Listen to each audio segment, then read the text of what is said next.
For more than a century, one resource has shaped the rise and fall of nations. It fueled industrial revolutions, powered global trade, and determined the outcome of wars. That resource was oil. Countries fought over it. Economies depended on it. Entire alliances were built around securing it. If you controlled oil, you controlled power. But today, the world is quietly entering a new era. The resource that may define the 21st century isn't oil. It is something far less visible: rare earth elements. Most people have never seen them. Few could even name them. Yet without them, modern civilization would come to a halt. Your smartphone wouldn't work. Electric vehicles would lose their motors. Wind turbines would stop spinning. Fighter jets would lose critical guidance systems. Even the artificial intelligence revolution depends on technologies that cannot be built without materials refined from rare earth elements. This raises an important question. How did a group of little-known minerals become more strategically valuable than oil? And why are the world's largest economies suddenly treating rare earths as a matter of national security? To answer that question, we first need to understand something surprising. Rare earths are not actually rare. Despite their name, these 17 metallic elements exist in many parts of the world. They can be found in Australia, the United States, Canada, Brazil, India, Vietnam, Russia, Africa. Even Greenland contains significant deposits. So if they are everywhere, why does everyone keep talking about shortages? The answer is simple. Finding rare earths is easy. Producing them is not. Unlike crude oil, rare earth elements are rarely found in concentrated deposits. They are mixed with other minerals. Separating them requires dozens, sometimes hundreds, of complex chemical processes. The refining process consumes enormous amounts of water. It generates toxic waste. It produces radioactive byproducts. It requires highly specialized knowledge that has taken decades to develop. Mining is only the beginning. The real challenge is turning raw ore into usable materials. This is where the story changes completely. Imagine discovering crude oil beneath your land. That doesn't automatically make you an energy superpower. Without refineries, pipelines, storage facilities, and chemical processing plants, crude oil is little more than a black liquid underground. Rare earths work the same way. A country can possess large reserves and still depend entirely on someone else to process them. This distinction between mining and refining is one of the least understood realities in modern geopolitics. Many nations have mines. Very few have complete industrial supply chains. And those supply chains are what truly matter, because modern technology doesn't run on rocks. It runs on refined materials. Take a modern electric vehicle. Inside its motor are powerful permanent magnets. These magnets are often made using neodymium, praseodymium, dysprosium, and terbium. Without them, the motor becomes heavier, larger, and less efficient. Now multiply that by tens of millions of electric vehicles being produced every year. Suddenly, a handful of obscure elements become indispensable. The same is true for wind turbines. A single offshore wind turbine may require hundreds of kilograms of rare earth magnets. Those magnets allow turbines to generate electricity efficiently while reducing maintenance costs.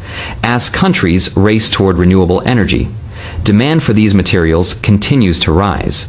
The defense industry depends on them as well. Modern fighter aircraft contain rare earth components in radar systems, precision, guided weapons, communication equipment, sensors, and electronic warfare systems.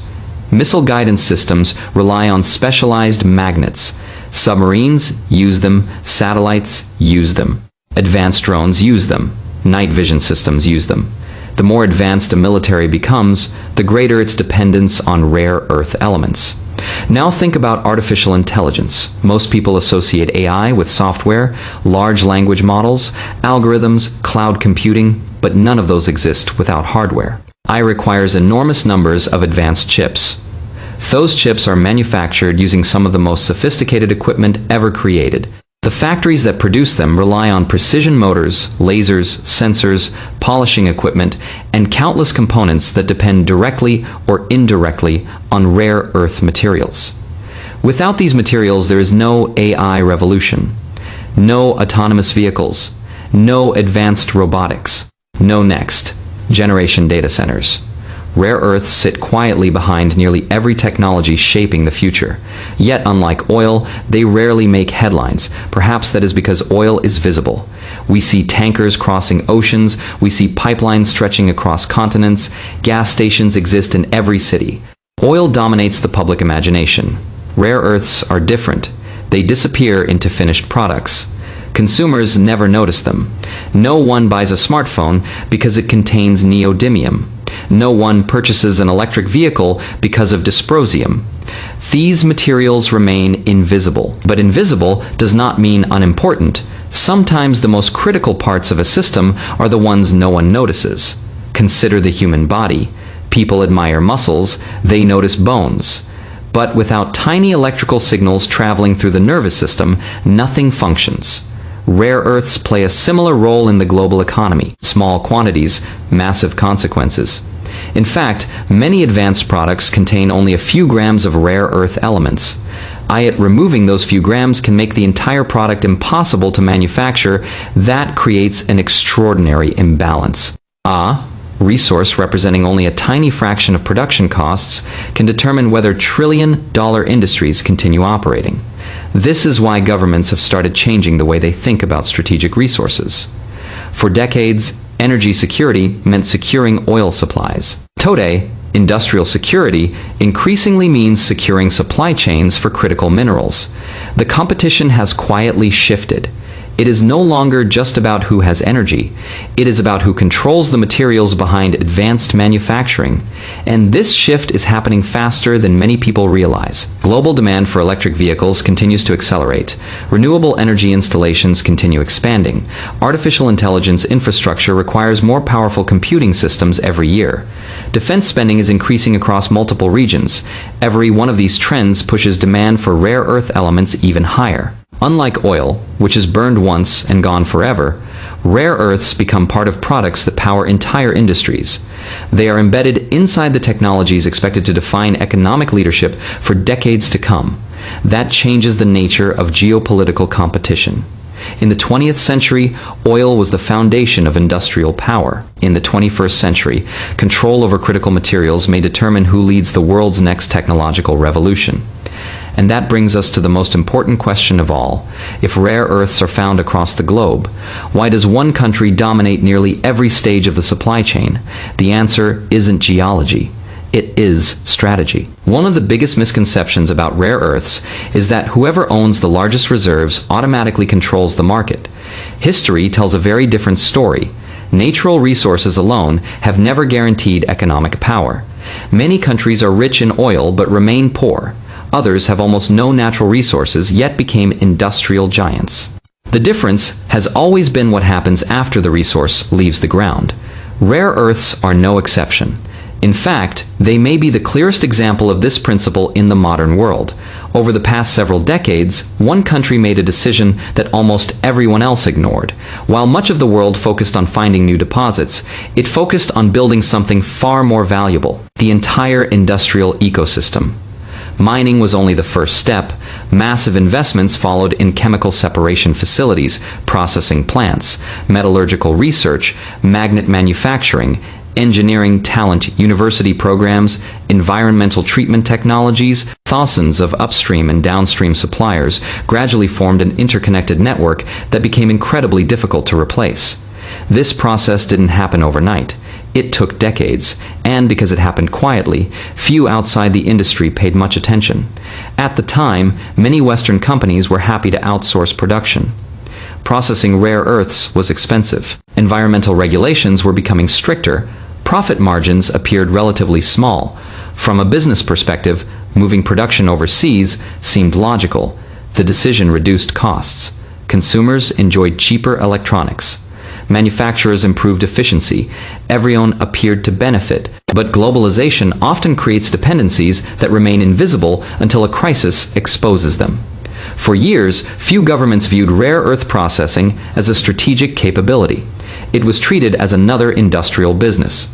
Only later did policymakers begin asking a different question. What happens if the supply stops? Imagine building the world's most advanced fighter jet. You have cutting-edge engines, powerful radar, sophisticated software, elite engineers. But one critical magnetic material becomes unavailable. Production slows, then stops. Billions of dollars in investment suddenly depend on a material that weighs only a few kilograms. The same logic applies to electric vehicles. Battery factories may be ready, assembly lines fully automated. Demand continues rising. Yet without permanent magnets for high-performance motors, manufacturing cannot continue as planned. Modern economies have become highly efficient, but efficiency often comes at the cost of resilience. Instead of keeping multiple supply chains alive, industries usually concentrate production where costs are lowest. That approach works perfectly until disruption occurs. The COVID-19 pandemic offered the world a powerful lesson. When ports closed and factories shut down, products disappeared from shelves across continents. Supply chains once considered stable suddenly looked fragile. Governments realized that economic security could no longer be separated from industrial security. Rare earths quickly moved from being a niche mining issue to becoming a national security priority. Countries that had ignored domestic processing for decades began announcing new investment plans. The United States launched initiatives to rebuild critical mineral supply chains. Australia expanded partnerships with processing companies. Japan increased funding for strategic mineral projects. The European Union identified rare earths as essential for its industrial future. Yet, despite billions of dollars in planned investment, one challenge became obvious. Building a mine may take years. Building a refinery takes even longer. Building a complete industrial ecosystem can take decades. Experience cannot simply be purchased. Neither can highly specialized engineering knowledge. Consider semiconductor manufacturing.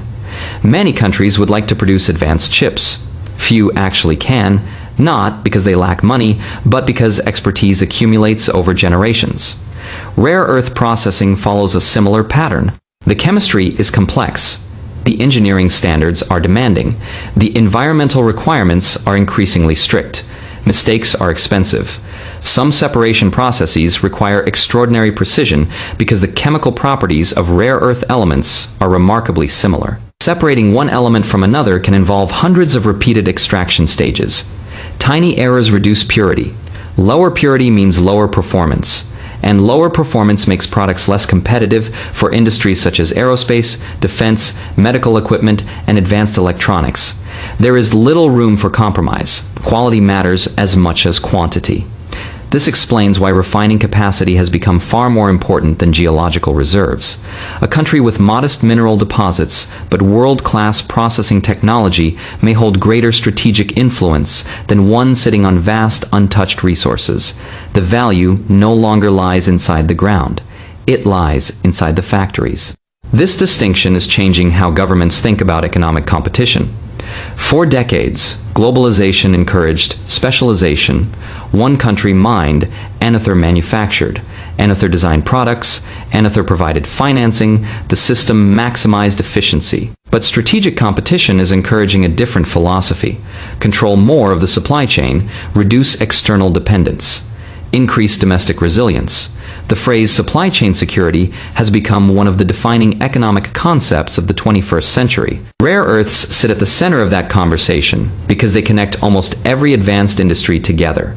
Artificial intelligence, electric vehicles, renewable energy, consumer electronics, medical technology, space exploration, military modernization. They all converge on the same small group of critical materials. That convergence creates a powerful strategic reality. A disruption in one industry can rapidly spread into many others. A shortage of rare earth magnets doesn't only affect electric vehicles, it also influences robotics, factory automation, industrial machinery, wind energy. Defense manufacturing, medical imaging equipment, consumer electronics, zone material touches countless sectors simultaneously. Few resources possess that level of interconnected influence. Oil transformed transportation during the 20th century. Rare earths are transforming technology in the 21st. But there is another important difference. Oil has substitutes: coal, natural gas, nuclear power, hydroelectricity, solar wind. Over time, energy systems can diversify. Rare earth applications are often much harder to replace. Scientists continue searching for alternative materials. Some progress has been made. Engineers improve efficiency every year. recycling technologies continue advancing. Yet for many high-performance applications, there is still no practical substitute that matches the combination of strength, durability, heat resistance, and efficiency provided by rare earth elements. This means demand is unlikely to disappear. Instead, demand will increasingly follow technological progress. Every breakthrough in robotics, every improvement in artificial intelligence, every expansion of clean energy infrastructure, every generation of advanced defense systems, all of them reinforce the strategic importance of these materials. And perhaps that is why the competition surrounding rare earths is fundamentally different from the oil conflicts of the past. The world's next great resource competition is no longer simply about extracting what lies beneath the earth. It is about mastering the science, engineering, manufacturing, and supply chains that transform ordinary minerals into the technologies shaping the future. In the end, the question is not whether oil still matters. Of course it does. The world will continue relying on oil for many years to come. The more important question is this: when history looks back at the defining strategic resource of the 21st century, will it remember the fuel that powered the last industrial age, or the critical materials that made the next one possible?